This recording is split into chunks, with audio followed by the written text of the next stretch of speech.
নমস্কাৰ মৰমৰ ছাত্ৰ-ছাত্ৰীসকল, আজি মই তোমালোকক ত্ৰিভুজৰ ধাৰণা বুজাই দিম। তেছোৱা ত্ৰিভুজ তিনিটা ৰেখাখণ্ডৰে আগুৰা সমতলিক চিত্ৰক ত্ৰিভুজ বোলে। বা আমি এনেদৰে ক'ব পাৰোঁ, তিনিটা ৰেখাখণ্ডৰে আগুৰা সমতলিক ক্ষেত্ৰক ত্ৰিভুজ বোলে। যেনে ABC এটা ত্ৰিভুজ, তিনিটা বাহু আছে।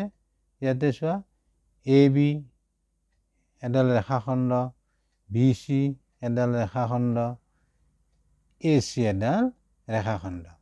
এই তিনিডাল ৰেখাখণ্ডৰে আগুৰা এই ক্ষেত্ৰটোক আমি ক'ম ত্ৰিভুজ।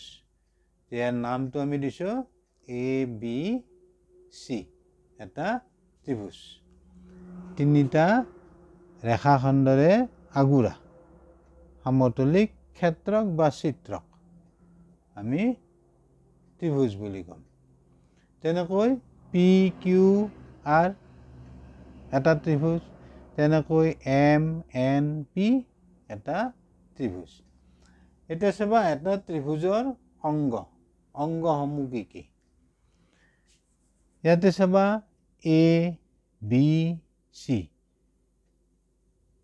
ABC এই বিন্দুকেইটাক আমি ক'ম শীৰ্ষ বিন্দু।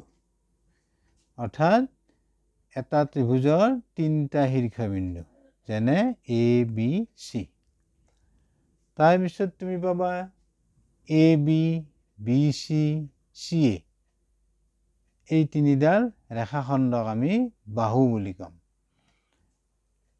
2 নম্বৰতে চোৱা তিনিটা বাহু, যেনে AB, BC, CA।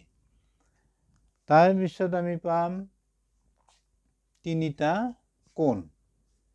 চোৱা AB আৰু BC ৰেখাখণ্ড দুডালে এইটো কোণ উৎপন্ন কৰিছে। তাৰপিছত AB আৰু AC ৰেখাখণ্ড দুডালে লগ লাগি ইয়াতে এই কোণ উৎপন্ন কৰিছে।